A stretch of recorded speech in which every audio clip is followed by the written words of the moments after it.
Welcome everyone to the 198th Celebrity Synastry chart reading, where we will be looking into Rosé and Mingyu. If you don't know me, hi, I'm Madeline and it is so nice to meet you. On this channel, I look at the dynamic between two celebrities using astrology. For those new and returning, I take notes on a synastry chart looking at the personal planet signs, aspects, and if birth times available house overlays. I share these notes and add my extra insights and interpretations along the way. So if that sounds good to you, subscribe and click the bell to join us twice a week, and let's get right into this one. Starting off with the sun, we have Rosé's sun in Aquarius and Mingyu's sun in Aries. They're both independent and active. I mean, I know Rosé, I think she's still in a band, but like clearly doing her own thing as well. I'm not sure if Mingyu's doing the same thing, but independent of each other, I guess you could say in this way as well, because I don't think they're in like any sort of confirmed relationship as such. It's a lively and spirited relationship, and Rosé thinks Mingyu should be more socially minded. They both appreciate progressiveness, and Mingyu encourages Rosé to focus on herself, which, I mean, that could be a thing though. Like maybe Mingyu did encourage Rosé to like step out, do her own sort of thing outside her band more. They appreciate the other's individuality. Rosé's sun overlaid in Mingyu's 9th house. They teach the other, and it's a great and enduring friendship. It's a relationship of mental stimulation, and they both influence the other to be more culturally aware. I know Mingyu, as far as I know, he's like South Korean and that's it. I know with Rosé, like she's born in New Zealand, but I think she grew up in Australia as well. And I think she's ethnically South Korean, I want to say. So I assume Rosé would be the one that has a bit more sort of maybe, I guess, what's the right word, like cultural diversity maybe, like she's been around a lot more cultures more. I mean, especially being in like Australia, New Zealand, I'm sure she's been around a lot of cultures. So I'm not sure. I assume Rosé would be the one helping Mingyu be more culturally aware, since she's the one that comes from a different culture and like multiple, if that makes sense. Mingyu's sun overlaid in Rosé's 2nd house. Marriage is not possible, and Rosé is a valuable asset to Mingyu. Rosé may feel used, and Rosé senses Mingyu wants something more. I don't know what way this would be. I assume like collaboration-wise or something like that. Maybe we'll see a bit more. They both may be working towards a common goal, and Mingyu sees Rosé as someone who can help him achieve goals. Rosé's sun conjunct Mingyu's Jupiter. It's a friendship, and they're a lucky couple. They have an optimistic meeting, and there's healthy competition. I would hope so, which I think it would make sense, because as far as I know with like the K-pop industry, it is very much, I guess, like, you know, girl versus boy, so to speak, like your girl bands versus boy bands. They're kind of quite separate, you know. Maybe there probably is, I assume, mixed bands, but for the most part, as far as I know, definitely correct me if I'm wrong, like it is very much separated, girl bands versus boy bands. So I assume there would be, you know, healthy competition in that way, because although they are competitors, they're not super direct like competition. It's not like a McDonald's KFC type situation, you know. They enjoy travel together. I wonder, that could be like maybe tours, like opening of tours or something like that. Maybe that's how they collaborate. They are open with each other, and they have lots of faith in each other. Overindulgence can easily happen, and benefit of the doubt is commonplace. So now it's time for moon. We have Rosé's moon in Aries and Mingyu's moon in Pisces. Mingyu sees Rosé as abrasive, and they unintentionally offend each other. The closest thing we've seen, like, I guess, of like Rosé being abrasive, but we did see how like Rosé may feel used. I wonder if maybe Mingyu unintentionally does that. They often rub each other the wrong way, and Rosé hurts Mingyu when expressing her feelings. Rosé gets irritated with Mingyu's passiveness. Rosé's moon overlaid in Mingyu's 10th house. It's a neutral relationship, and Rosé feels uneasy around Mingyu. Yeah, I guess it would be the whole her feeling used and everything. There are practical reasons for this relationship, and Rosé feels Mingyu is selfish. We're seeing, again, I'm curious where this would be if we'll see a bit more, Because as far as I know, like maybe they've collaborated together. I just don't know. Not the biggest expert on this. But like considering like I guess the context I know about, I wonder, I don't know if it's like some sort of obviously music collaboration or some like music tour openings, or maybe even some kind of business endeavor. I hope we'll see a bit more. They view each other as a trophy. Mingyu's moon overlaid in Rosé's first house. They both feel safe expressing their feelings. I mean, we did see the whole thing Rosé hurting Mingyu when expressing her feelings. That doesn't necessarily mean that, she doesn't initially feel safe to do so. Mingyu feels immediately safe with Rosé, and Mingyu brings out a sensitive Rosé. It's a tender and warm relationship. Rosé's moon conjunct Mingyu's Saturn. Rosé feels an emotional need to maintain long-term commitment. That's interesting, because from what we've seen, she's kind of the one I would say more likely to like sort of leave all of this, but I guess maybe I hope we'll see a bit more. I keep saying that. But yeah, I wonder if we'll see a bit more about maybe her emotions and stuff like that, because I wonder why she would kind of want to stay when we've kind of seen she's the one used. It's not even like she feels used, and we're seeing an equal amount of like she benefits from this as well. Mingyu wants to guide Rosé, and Mingyu is protective of Rosé. We did see how he sees a more sensitive side of Rosé, so maybe he is quite like protective of her, and that's why maybe she wants to maintain a commitment with Mingyu, because he's quite protective, which I'm sure in the industry, like, you know, especially the music industry, you're going to try to hold on to anyone that has, you know, I guess the best intentions for you and wants to help you and protect you. Rosé may either be upset with this help or accepting of it, and the relationship is based on mutual respect. Mingyu gives practical support rather than emotional support. Now for the intermission, this video is brought to you by me, my Etsy store, Adeline the Astrologer. If you ever watch this and think, hey, I would like her to read my Synastry chart, well, I will. I do personalized Synastry chart readings on my Etsy store. I do both basic and detailed ones.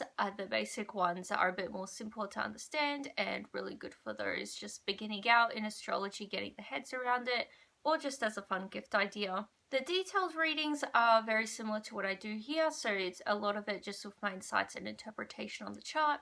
So if you're interested in that and everything else, astrology and tarot, readings and gifts, definitely check out my Etsy store for that. I'm always releasing new other things there as well. And you can even just favorite the store just to support me for free. Thank you for listening, and let's get back to the reading. Rosé's moon is sextile Mingyu's Uranus. It's not a boring relationship, and they share common eccentric friends.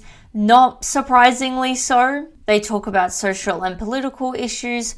I think this will be more on Rosé's end, because didn't we see how she thinks Mingyu should be more socially involved? So I assume this will be more coming from her. Mutual friends may bring them together. Yeah, again, not surprisingly so. I'm sure like all the like big bands, like big K-pop bands, you know, do get together and like socialize and everything, and yeah, it's not surprising. Rosé creates a loving environment for Mingyu. Rosé's moon is trine Mingyu's Pluto. It's an intense meeting. I think we did see like it's an optimistic meeting, so I guess in that way. They both will need to let go of fake personas. Yeah, in these readings, it's not terribly shocking to see.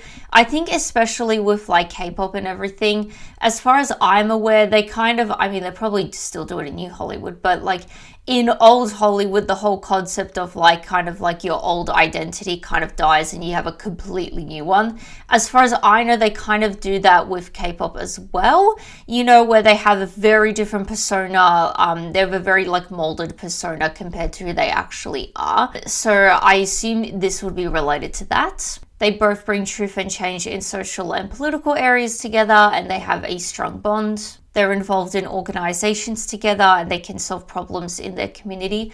Again, just considering with like Rosé encouraging Mingyu to be more social, I feel like this would be more instigated by her. They can go through difficulties together, and they can both transform each other. Mingyu's moon is sextile Rosé's Neptune. Art is a shared interest, and they sense each other's feelings. They understand each other, and there's a mystical meeting. So we're seeing a bit of an interesting meeting. Mystical, intense, optimistic. They have a spiritual connection. So now it's time for Mercury. We have Rosé's Mercury in Aquarius and Mingyu's Mercury in Taurus. These are both fixed signs. Now for the intermission, this video is brought to you by me, my Etsy store, Adeline the Astrologer. If you ever watch this and think, hey, I would like her to read my Synastry chart, well, I will. I do personalized Synastry chart readings on my Etsy store. I do both basic and detailed ones.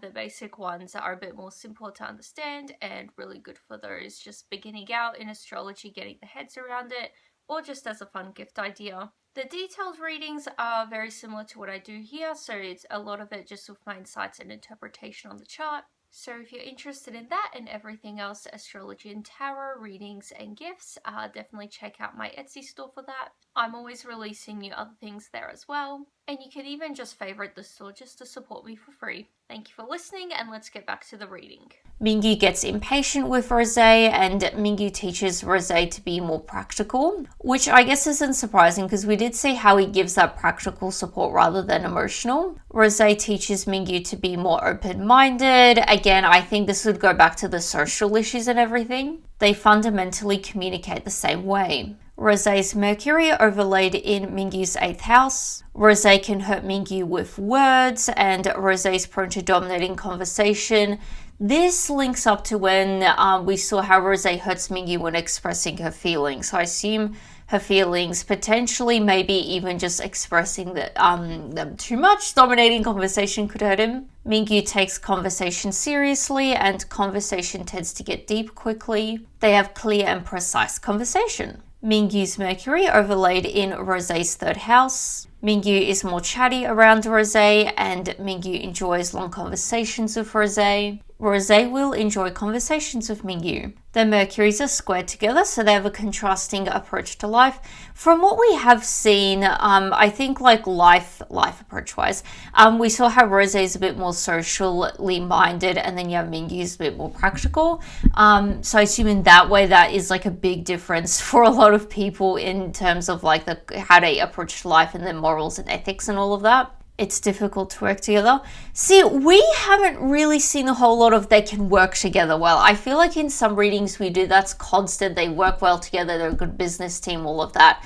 But I think here we haven't really seen anything besides how Rosé feels used by Mingyu. I'm curious to see whether we'll see a bit more, but it's interesting that, you know, for a reading like this, we're not really seeing a whole lot of that. We're seeing it's difficult to work together, if anything. They need to make effort to be tolerant of each other, and it's difficult to have a harmonious relationship. They have a difference in opinions, and they have frustrating debates. They think the other is wrong, and they both feel they cannot get along with each other. How do I put it? I guess, like, I'm not really surprised, especially with what we've seen, like, with Rosé being socially minded, Mingyu being more practical. I feel like that is kind of the gist of like the current world we live in at the moment. There is a divide between like your social matters and then the other side that's more like practically minded, so to speak. Which I think, yeah, it's very reflective of that. So it's not really surprising that they feel they can't really get along with each other. And they have this like contrast to each other, if that makes sense. Rosé's Mercury conjunct Mingyu's Uranus. Mingyu challenges Rosé's way of thinking, and they both enjoy experimenting. I was gonna say musically wise, but like they don't seem to be doing a whole lot with that. I guess like as individuals they could be more experimental. Like they're both in the creative industry, so I'm sure they will have that sort of quality to them, which they probably will understand about each other. So it's not necessarily something they would do together, but it's something they both as individuals enjoy experimenting. They're impulsive together, and they come up with original ideas together. They discover new ways of seeing the world together. There is a real sense of like, I don't want to say learning about their views, but it's like they're kind of confronted with what they believe in, if that makes sense. Like we're seeing a whole lot of like from Rosé wanting Mingyu to be more socially minded, and then you have Mingyu wanting Rosé to be more practical. It's like they kind of have to they're confronted with their beliefs and how they see the world. So I'm sure that would be challenged a bit for both of them. Rosé truly understands Mingyu's originality, and they grow intellectually together. They share an interest in unusual topics, and they casually talk about taboos. They are creative together and they find uncommon solutions to problems. Rosé's Mercury conjunct Mingyu's Neptune. Spirituality is prioritized and they have a telepathic-like connection. I think we did see earlier they have a spiritual connection, which I guess would make sense because I think we saw how they need to let go of their fake personas for this to work. So I assume this relationship, there is depth to it. Rosé helps Mingyu turn his dreams into reality. So maybe why she feels used. I'm trying to find why would this happen. Habit of telling the other what they want to hear, and there's deceptive and exaggerative communication. Okay, interesting. Rosé finds Mingyu confusing and it's hard to talk about practical matters. I guess Mingyu would find it that way. They are compassionate towards each other. Rosé's Mercury sextile Mingyu's Pluto. They're interested in unique subjects together and they share a lot together, which we did see how they like the more unusual taboo side of things as well. It's a therapist-patient relationship because I like to be like, oh, who's therapist-patient? I don't really know. We're seeing a lot more of Rosé talking. Because either way, we haven't seen a whole lot emotionally, except I think maybe that Rosé could be a bit more abrasive. It seems like Rosé is a bit more expressive. That's why I'm she's probably the one sitting in the chair and everything. Because a therapist who just talks the whole time, also a bit questionable. So for me, I'm probably Rosé plays more patient, more if she's the one talking more. But Mingyu, I wouldn't put either way either. I'm curious to see a bit more because it's not the most important thing who plays therapist patient, but it's a fun little thing. They get to the bottom of things quickly and Rosé is fascinated by Mingyu's depth. They tell each other their deepest secrets and they both heal from past relationships together. Which we did see an element of, I think, Mingyu being protective of Rosé, which I guess would allow him to be a bit more therapist, he's that more authoritarian type of person. But I think it could be more music industry related, probably relationships as well. But I feel Rosé clinging onto Mingyu and wanting that emotional connection with him kind of makes me think potentially in the music industry or even I guess in life in general. Maybe Rosé just didn't have someone to look out for her and being with Mingyu kind of heals her from all of that, if that makes sense. They resolve deeper matters together and Mingyu appreciates Rosé's humor. Mingyu's Mercury square Rosé's Venus. They find each other interesting and attractive and they don't understand each other's romantic ideas. They don't really seem to understand each other's ways of the world, if that makes sense. Mundane communication is difficult and exchanging ideas is a source of conflict. I guess it would be a bit more on Rosé's end than anything. She seems to be a bit intense when it comes to communication and the tendency to hurt Mingyu. But I guess it could also be because their views on the world and I guess how they approach life is very different from what it seems like. So I assume some ideas would be very hard to talk about, especially if they're both fixed in their ways. They have frequent disagreements and there's a difference in music taste. They need to learn to listen to each other. Mingyu's Mercury square Rosé's Jupiter. It's a relationship that expands consciousness. It certainly has the potential. I feel there would definitely be interesting things they could get out of it, learning from each other. Rosé helps Mingyu go through hard times with optimism and promising more is a problem. I think we did see they can have deceptive communication or something like that earlier, or there's overindulgence or something like that. There's a habit of interrupting. Did we see this on Rosé's end? Rosé is frustrated with Mingyu's analytical approach to life. Yet again, he's a bit too practical for her. Rosé may come off as holier than thou and lack of understanding regarding each other's ideas we're seeing again. There's communication difficulties and there is a strong mental and intellectual bond. I feel creatively they have the potential we've seen. We've seen creatively they could help each other, with their ideas and everything, but work-wise not so much, which is very interesting. They frequent misunderstandings and debates can turn into arguments and they have different philosophical views, not surprisingly so. Mingyu's Mercury square Rosé's Uranus. They challenge the way the other looks at things, and they have intellectual conversations. This is a really interesting reading. And like in terms of, I don't know, I can't remember if we've had a reading where it is so like rooted in how they view the world, and that is makes such an impact on the relationship. Rosé finds Mingyu too traditional. Not really surprisingly so. It is that sort of, you know, like they're both similar ages, I'm going to say. Well, same age even. But like you have like Rosé being a bit more socially minded and I guess like more modern, you could say. And it seems like Mingyu's more like practical and traditional. Mingyu finds it difficult to depend on Rosé. So now it's time for Venus. We have Rosé's Venus in Aquarius and Mingyu's Venus in Aries. There's mutual respect and admiration, and it's an optimistic relationship.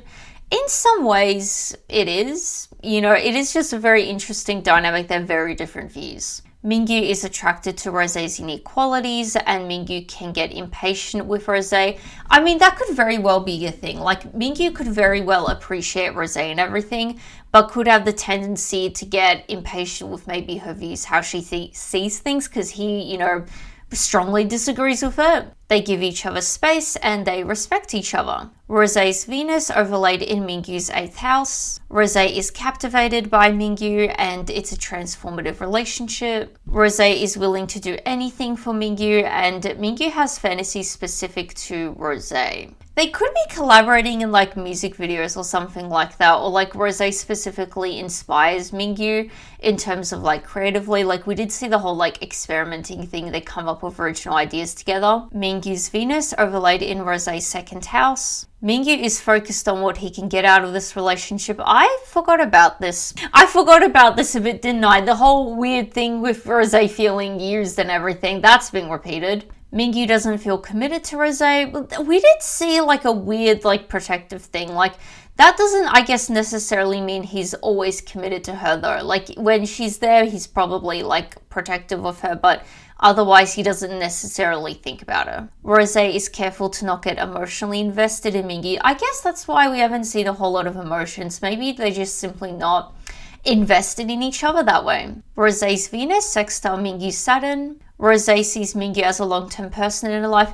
We're seeing again on Rosé's end specifically, like Mingyu's going to be a lifelong term for her. Mingyu stabilizes Rosé's emotions and there is a strong commitment. They help each other in career, especially Rosé, and they're willing to make sacrifices for the other. Rosé's Venus conjunct Mingyu's Uranus. There's an instant attraction and they share unusual interests. We're seeing that again. I guess that could be the sort of like thing they have in common. Like they probably do more like weird, you know, sort of things, you know, and all of that. Rosé is attracted to Mingyu's unpredictability and initial attraction fades. Rosé's Venus sextile Mingyu's Pluto. They are consumed by each other and it's unlikely to go stale and routine. I mean, they're probably because of like the debates they have and everything more so than anything else. It's emotionally fulfilling and Rosé sees Mingyu as irresistible. Both see disagreements as a way to understand the other person more. See, that is what makes it so interesting. It seems like they actually do talk about these things, which would be fascinating to hear over. So now it's time for Mars. We have Rosé's Mars in Libra and Mingyu's Mars in Virgo. Mingyu tends to be critical of Rosé and Rosé defends Mingyu. They compromise with each other and Mingyu gets nervous around Rosé. I mean, if he, you know, because there is the whole thing with like Rosé potentially being a bit more brash and intense, like communication wise. So I assume maybe in that way, like particularly in the beginning. Rosé's Mars overlaid in Mingyu's 4th house. Rosé pushes Mingyu out of his comfort zone and Rosé can't provide the peace Mingyu wants. Again, not shocking.